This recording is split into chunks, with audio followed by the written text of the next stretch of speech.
이 화면이 조금 잠깐 멈추는 바람에 제가 좀 다시 들어왔거든요. 그래서 여러분들 좀 불편을 드려서 죄송하고요. 예. 천천히 여러분들 많은 분들 다시 들어오실 수 있게 천천히 한번 시작을 해보도록 하겠습니다. 그래서 오늘 3번 월스트리트 제목은 조금 이렇게 한번 꼽아봤습니다. 오늘 옐런 재무장관이 미중 관계에 대해서 얘기한 게 있거든요. 그래서 이제 안보가 경제보다 더 앞선다. 예. 이 얘기는 경제적으로 자기네들이 손해를 보더라도 중국과의 관계를 한번 확실히 하고 가겠다. 그런 뜻입니다. 그래서 이런 부분 잘 보실 필요가 있고요. 사업용 부동산 만기 현정이 좀 어렵다. 이거는 그쪽에서 얘기한 겁니다. 블랙스톤, 네, 슈워츠만 유명한 분이죠. 그분이 얘기한 거니까 그런 내용 같이 한번 보실 수 있도록 하겠습니다. 이거는 이제 제닛 옐런 재무장관 모습이고요. 오늘 본격적인 방송 시작하기 전에 좀 시작이 조금 좀 안 좋았었는데 인사 다시 한번 드리고 시작할게요. 이응님, 엽47님, 동훈님, 천사루시퍼님, 꽃기오영님, 이큰개구리님, 라이언에드님, 애농님, 모두 감사합니다. 가끔씩 제가 이게 하다 보면 화면이 가끔씩 멈출 때가 있어요. 그래서 이런 분들 기술적인 문제가 좀 있어서 오늘 죄송하고요. 하나씩 살펴볼 수 있도록 하겠습니다. 오늘 전반적으로 경제 지표가 오늘 안 좋았어요. 3가지 정도 나왔는데 모두 안 좋았습니다. 그리고 테슬라, 이 문제의 테슬라가 오늘 10% 가까이 하락했습니다. 그래서 전반적인 투자 심리를 좀 안 좋게 했죠. 그래서 이제 나스닥 전반적으로 한번 좀 보실게요. 나스닥 지수는 하루 종일 안 좋았습니다. 잠깐 어제 수준까지 올라간 적도 있긴 한데 그럼에도 계속 안 좋았고 오르갈수록 낙폭을 더 확대해서 결국은 하락 마감했습니다. S&P 500 맵을 좀 보시면요. 구글 같이 좀 오른 데도 있는데 테슬라 오늘 좀 많이 떨어졌죠. 아마존, 애플, 마이크로소프트, 메타, 엔비디아까지 모두 좀 많이 하락했습니다. 그래서 이제 오늘 주요 내용들은 결과적으로 경제 지표가 하나 있고요. 그 다음에 지역은행들, 그 다음에 이제 미중 관계 그런 부분들이 좀 있습니다. 요건 조금 오늘 아침 미국 시간 아침에 있었던 일인데 스페이스X 로켓이 좀 폭발했다 그런 내용이 있고요. 이건 참고삼아 보시면 좋을 것 같아요. 그래서 그런 내용들 있었고, 그래서 이제 오늘 좀 이제 어제도 제가 좀 말씀드렸지만 결국 지역은행 상황들 중심으로 같이 좀 먼저 한번 살펴볼 수 있도록 할게요. 제가 이제 지역은행 자꾸 얘기를 왜 드리냐면 지역은행이 예금이 감소하고 그것 때문에 대출을 줄이게 되고 보수적으로 나오게 되면 그것이 결국 경기 둔화, 더 나아가면 경기 침체가 되겠죠. 그게 도화선이 될 수 있기 때문에 그렇습니다. 그래서 이제 오늘도 좀 많은 지역은행들이 실적을 내놓았는데 먼저 보시면 트루이스트라고 있습니다. 예금이 지난해 말보다 2% 넘게 하락했고요. 1년 전과 비교하면 마이너스 5%다. 주당 순이익도 감소했다. 여러 가지 은행들이 있으니까 또 핵심 내용만 살짝 보시면 될 것 같아요. 피프스 서드 뱅크 코퍼레이션 여기도 예금이 감소했고, 하나 볼 거는 이제 중개인 소개를 받은 예금들, 그 다음에 기관 고객들 이런 예금이 많이 늘어났다는 겁니다. 제가 어제 잠깐 설명드렸었는데 개인이 좀 많이 늘어나는 것과 이렇게 좀 큰 데서 뭉태기로 뛰어오는 거 차이가 조금 있습니다. 그리고 이제 중개인 소개, 미국 같은 경우에는 이렇게 브로커 같은 경우는 좀 많이 있어요. 그래서 브로커 이런 데는 사실은 조달 비용이 좀 높겠죠. 그래서 그런 부분도 같이 좀 볼 필요가 있겠습니다. 이 얘기는 예금 조달이 생각보다 쉽지는 않다 그런 내용이니까요. 그 코메리카 뱅크라고 또 있어요. 코메리카 뱅크라고 있는데 예금이 9% 넘게 빠졌습니다. 같이 한번 좀 보실게요. 이게 코메리카 뱅크 오늘 PPT 자료인데 보시면 이거는 분기말 자료를 보셔야 됩니다. 사실은 이제 지역은행들이 약간 꼼수까지는 아니지만 기본적으로 은행들 자료 같은 거 보실 때도 마찬가지인데 해당 기간 동안에 평균 자료를 내는 경우들이 좀 있어요. 근데 평균 자료를 갖고 비교하시면 안 됩니다. 예를 들면은 1분기 같은 경우에 1, 2월은 멀쩡했었잖아요. 3월이 안 좋았죠. 그럼 이걸 평균 평균 예금으로 따지면 1, 2월에 숫자가 높았을 경우에 이걸 뭐 상쇄할 수가 있는 겁니다. 평균이니까. 그래서 분기말 자료를 보셔야 돼요. 분기말. 특히 예금 대출 이런 거 비교하실 때는 분기말 현재, 연말 현재 이걸로 비교를 하셔야 돼요. 여기 보면 이제 피리어드 엔드 분기말 자료죠. 3월 말에 647억 달러. 근데 이제 전년 말은 714억 달러. 상당히 좀 많이 줄었습니다. 물론 이제 이 코메리카 뱅크가 선전하는 거는 코로나 이전보다는 굉장히 높다 이런 식으로 좀 선전을 했어요. 약간 이제 분식까지는 아니지, 당연히 분식은 아니지만 약간 눈속임이죠. 예, 눈속임 정도인데 어쨌든 3분기 사이에 한 분기 사이에 3개월이죠. 한 분기 3개월 사이에 예금이 많이 줄었다.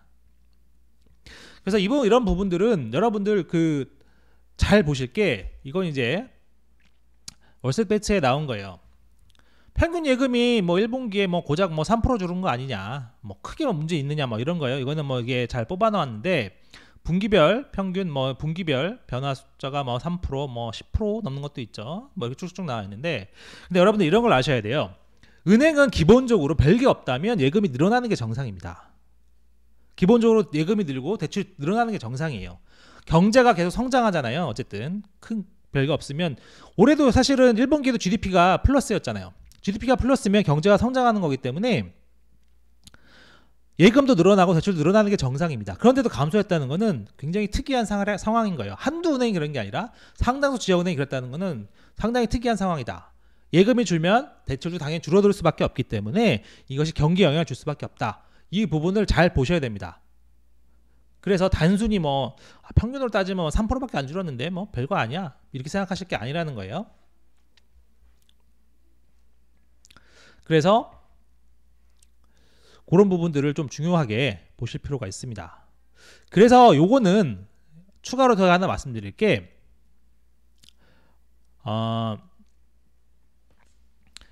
존 그레이라고 블랙스톤이 상업용 부동산을 많이 거래합니다.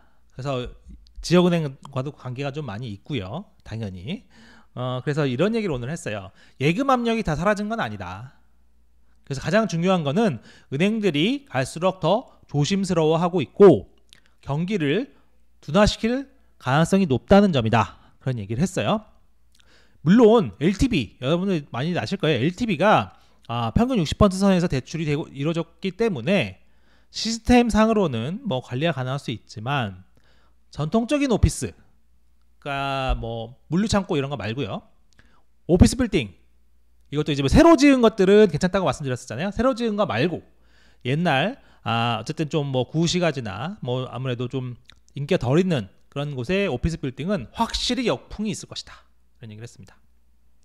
재밌는 거는 또 블랙스톤이 어쨌든 지역은행들과 좀 도와줄 수 있겠다. 자기네들이 업무 제휴를 좀 하려고 한다 이런 얘기도 했어요. 그 얘기는 지역은행들 상태가 아직 안 좋다는 얘기겠죠. 이 말 자체가 업무 제휴하고 도와줄게 이렇게 얘기한다는 것 자체가 지역은행들의 문제가 다 사라진 게 아니다. 그렇게 생각을 할 수 있겠습니다. 그래서 하나 더 볼 거는 이 베이지북 내용. 어제 제가 전반적인 내용 소개해 드렸잖아요. 대출 심사 강화 움직임이 있다. 그래서 대출이 결국은 많이 줄어들 거다. 그런 얘기를 전해드린 적이 있는데 이 내용을 조금 더 따져보니까 조금 더 재미있는 부분들이 있습니다. 같이 한번 좀 보실게요. 베이지북인데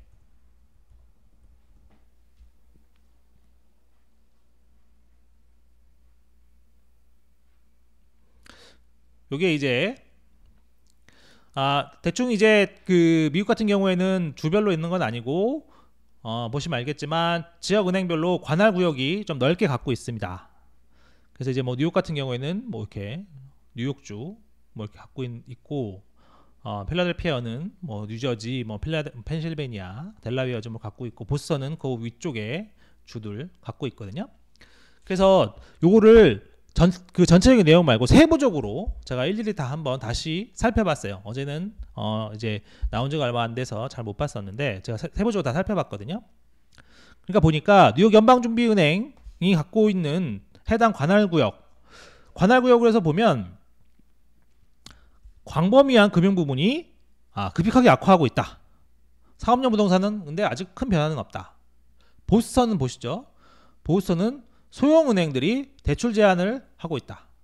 상업용 부동산은 시중 접근이 어려워질 가능성이 있다.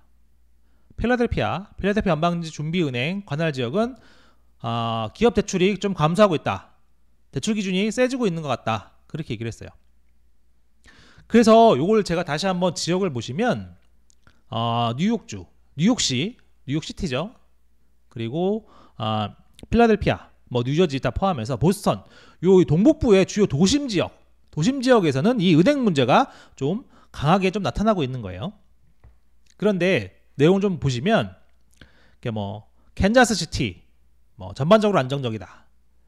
세인트루이스 신뢰도는 유지되고 있다. 뭐 미니애폴리스 영향은 없다. 이런 거 보시면 이 중부 지역이 사실 뭐 농업지대 뭐 이런 데죠. 요 지역 중심으로 상대적으로 영향이 좀 적다. 그렇게 생각이 되는 거예요.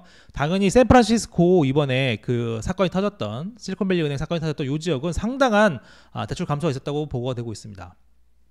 그러니까 전체적으로 놓고 보면 뭐 일부 지역에서 영향이 있는 게 사실인 거죠. 근데 이렇게 부분적으로 떼놓고 보니까 도심 지역에서는 영향이 상당적으로 많더라. 도심 지역 영향 많고 이 중부 지역, 이 농업 쪽이 발달한 이 중부 지역은 상대적 영향이 적다. 그러겠죠. 왜냐하면 중부 지역은 인구도 좀 적고 농업이다 보니까 뭐 물론 다 농업에 종사하는 건 아니십니다. 전반적인 걸 말씀드리는 거예요. 그러다 보니까 상대적으로 이 은행 부분이나 금융 부분은 조금 중요도가 덜 하겠죠. 덜한 지역이기도 하고요. 그래서 이걸 좀 세분해서 보다 보니까 은행의 그런 지역은행의 영향들이 생각보다는 실질적으로는 더 클 수 있겠다. 왜냐하면 실제로 더 필요한 곳들이 이런 곳들이잖아요. 뭐 뉴욕, 뭐 뉴저지, 뭐 이런 워싱턴 DC, 뭐 보스턴 이런 지역, 그다음 샌프란시스코, 로스앤젤레스 이런 지역들이 조금 더 타격을 많이 받고 있는 것은 사실이겠다. 그런 설명이 가능한 겁니다. 그래서 그런 내용들 전해드렸고요. 그래서 이제 또 하나 나온 거는 오늘 나온 자료 중에는 이제 컨퍼런스 보드의 선행지수, 뭐 LEI라고 하죠. 이게 생각보다 좀 많이 낮게 나왔어요. 블룸버그와 다우존스 전망치는 마이너스 0.7%였는데 마이너스 1.2%로 나왔다. 12개월 연속 마이너스다. 그래서 요거는 이제 요 파란색이 선행지수거든요. 선행지수고 요 회색선이 미국 GDP를 보여주는 겁니다. 대충 비슷하잖아요. 그쵸? 이 흐름이 대충 비슷하죠. 내려갈 때 내려가고 올라갈 때 올라가고 대충 비슷하죠. 이 얘기는 LEI가 대충 이제 침체 전망 그리고 경기를 전망하는데 나름 좋다 그런 의미입니다. 그래서 요 LEI가 지금 계속 12개월 연속 안 좋았고 이번에 생각보다 더 떨어졌잖아요. 그러니까 이제 침체 가능성이 좀 커지는 거 아니냐 그런 해석이 좀 가능한 겁니다. 그리고 신규 실업수당 청구 건수 오늘 나왔죠. 전망치를 좀 웃돌았다. 계속 둔화는 하고 있어요. 계속 둔화하고 있는데 어쨌든 전망치를 웃돌았다.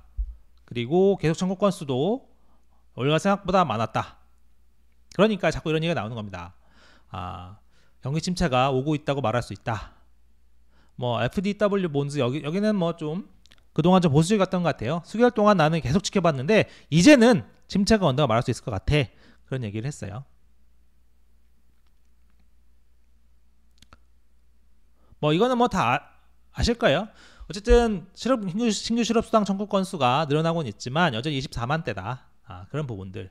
그리고 실업률이 여전히 3.5%다. 3.5%다.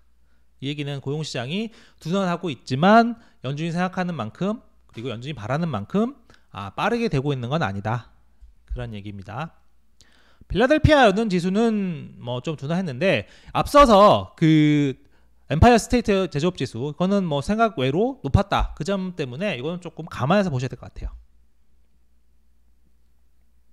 어쨌든 뭐 이렇게 오늘 조금 경제 지표가 둔화하니까 제가 이제 기사 댓글도 다 보거든요. 기사 댓글에 그런 내용들도 있더라고요. 그러면 이제 5월에 동결 아니야? 그런 얘기도 있었는데 그렇지 않습니다. 이 정도 가지고는 절대 연준을 막지 못하겠죠. CME 페드워치를 보실게요.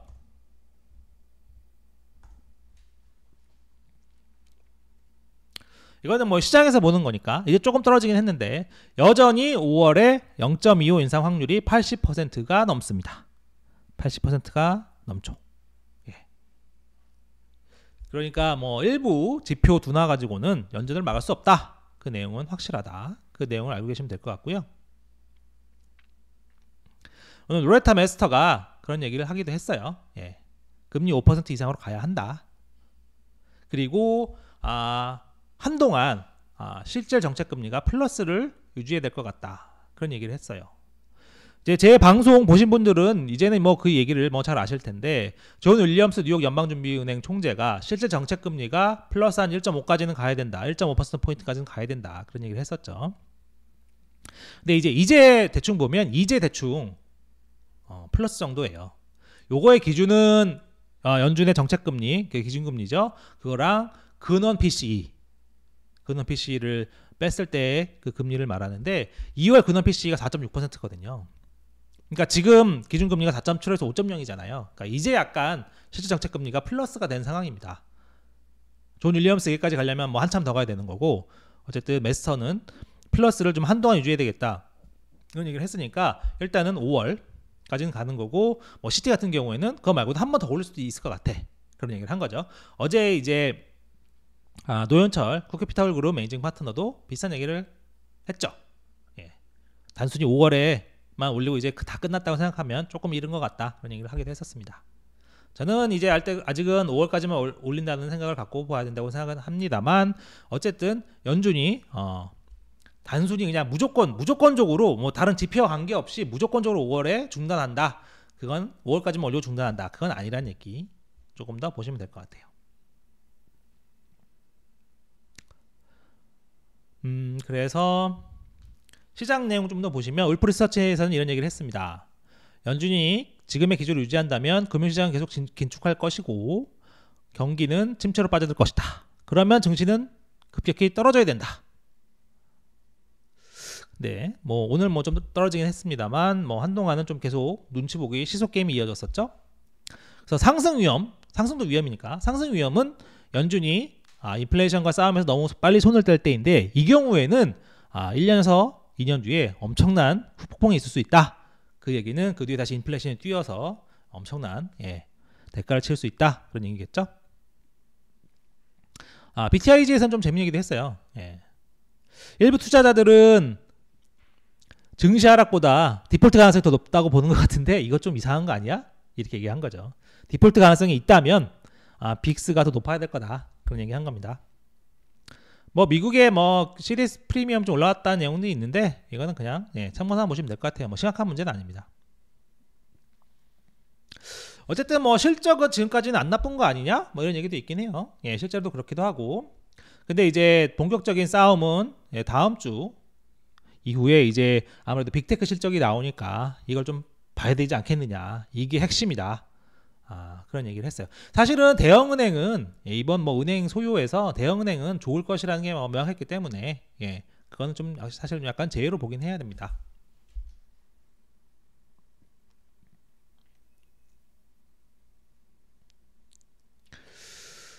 그리고 이제 미중 관계를 조금 이제 지정학적 리스크가 좀 커지는 것 같아서 제가 조금 이제 길게 좀 설명을 하긴 했는데, 이걸 좀 보실 필요가 있을 것 같아요. 어제 폴리티코에서 좀 얘기를 했었는데, 어쨌든 조 바이든 행정부가 다음 달에 이제 G7 회의가 있거든요. 정상회의. 그때 그 전에 대중 투자 규제가 뭐 신기술인 거죠. 반도체, AI, 뭐 양자, 컴퓨팅 이런 거에 대해서는 투자 규제. 핵심 부분은 중국에 투자 못하도록 아예 이런 부분 통제 안 하게 막고, 일정 부분은 미국 정부의 통보 사실상 뭐 승인을 받으라는 얘기죠. 이렇게 하는 방안을 준비하고 있다고 합니다. 그러니까 G7 회의에서 이 내용을 설명을 하려고 하는 것 같아요. 다른 나라 정상들한테, 뭐 주로 유럽 국가들이겠죠. 설명을 해서 다른 나라들이 똑같은 행동을, 똑같은 규제를 바로 하진 않겠지만 지지를 얻어내는 거, 이걸 목표로 하고 있다고 합니다. 지지를 얻어내는 거. 사실상 모두 동참해라 이런 얘기죠.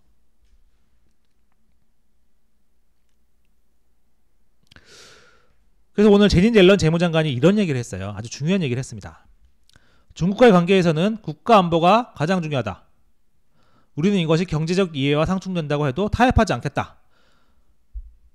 경제적 이해보다 국가 안보가 중요하다는 얘기예요. 그러니까 이 얘기는 무슨 얘기냐면 경제적으로 손해를 보더라도 중국과의 관계 정리할 거야 이번에. 정리한다는 게 뭐 안에 끝나는 얘기가 아니라 제대로 한번 잡아놓겠다 이런 얘기죠. 이 경제적 비용을 치른다 상당히 중요한 얘기입니다. 예. 한번 제대로 붙어보겠다는 얘기잖아요. 물론 옐런이 이렇게 얘기를 했어요. 건설적이고 공정한 관계를 원한다. 뭐 왜 만날 생각도 있어. 그리고 뭐 건설적 관계를 맺어야지 이렇게 얘기를 했지만 이거는 수사에 가깝습니다. 그리고 명분 쌓기에 가까워요. 그 여러분들 제가 언제 한번 설명드렸던 것 같기도 해요. 그 정리해고 할 때 사람 자르겠습니다 이렇게 표현하는 데가 있나요? 그렇지 않습니다. 어떻게 얘기하냐면요. 경영 효율화를 한다고 합니다. 예. 효율을 높인다고 얘기하죠. 그리고 더 좋게 얘기하면 경쟁력을 갖추기 위한 경쟁력 제고 방안 이렇게 얘기하는 데도 있어요. 이게 사실상 눈 가리고 아웅이죠. 하지만 그렇게 표현합니다. 경쟁력 제고, 경영 효율화 이렇게 얘기를 하죠. 사람 자르는데. 중국과를 관계를 재정립한다. 중국을 두드려 패겠다. 그럴 때 어떻게 얘기한다고요? 예, 관계 정상화, 공정한 관계 이렇게 얘기하는 거죠. 옐런 발언에서 중요한 거는 공정이라는 단어가 굉장히 중요합니다. fair. 의미는 뭐냐면요. 지금처럼 비공정할 때는 중국을 처벌하겠다는 뜻입니다. 야, 너 공정하기만 하면 내가 잘 해줄게. 이런 얘기죠. 근데 뭐라고요? 지금 공정하다고요? 아니죠. 지금 불공정하다는 얘기입니다. 그러니까 중국한테 엄청난 이런 기술 분야의 압력 그리고 요구 물론 이제 그 나머지 부분은 뭐 얘기하겠죠. 아니야 나는 너랑 잘 하려고 하는데 나머지 무역을 잘 해보자 이렇게 얘기를 하겠죠. 그러면서 중국이 정말 필요한 것들 반도체 AI 이런 것들 중국이 필요한 거겠죠. 예, 중국이 뭐 굳이 미국의 뭐 농산물이 필요한 건 아니잖아요. 다른 데서 수입할 수도 있고 남미에서 가져올 수도 있고 그건 사실상 그동안 미국 두 나라의 관계 때문에 이렇게 해왔던 거죠. 그런데 이제 미국이 본격적으로 이렇게 나온다. 이 얘기는 다른 동맹들 G7에 가서 지지를 얻길 원한다고 했잖아요. 다른 동맹들 G7이 아닌 한국 같은 나라 그리고 그 다른 외의 나라들한테도 압력을 그만큼 가할 거라는 얘기입니다. 갈수록 그 선택의 폭이 좁아지고 있는 것 같아요. 예. 왜냐하면 그동안 뭐 관세 매기 트럼프 때 관세 매기고 뭐 일본 기술 수출을 제한하는 거를 계속 넘어서 계속 좀 올라가고 있거든요. 물론 그 사이에 중국의 스파이 풍선 사건도 있었지만 좀 계속 이게 좀 높아지는 상황입니다. 점점 말은 아니라고 얘기하지만 점점 중국과 러시아 그리고 서방 세계 간에 다시 한번 선이 좀 확실하게 그어지는 모양새예요. 한국은 좀 계속 가운데서 애매하겠죠. 선택을 하라고 계속 압박을 받을 테고 말은 너네 마음대로 해도 된다는 거지만 예, 그래서 되게 힘든 겁니다. 예. 그리고 그런 부분도 저는 생각을 하고 있어요. 중국이 그러면 미국 쪽에 미국산 제품 수입을 덜 할 거 아닙니까? 그럼 미국이 어떻게 할까요? 그걸 딴 데 팔려고 하겠죠. 다른 나라에 팔려고 하겠죠. 왜냐면 또 자기들 선거도 해야 되니까. 그러면 다른 나라의 통상압력을 더 가할 수밖에 없습니다. 통상압력은 커지고 미중 간에서 하나 선택은 해야 되고 힘든 나날이 이어질 수 있겠습니다. 그래서 어쨌든 당분간은 어쨌든 이 G7 전후로 해서 중국도 가만히 있지는 않을 테니까요. 지정학적 리스크 부분, 이 부분도 같이 좀 한번 봐야 되겠습니다.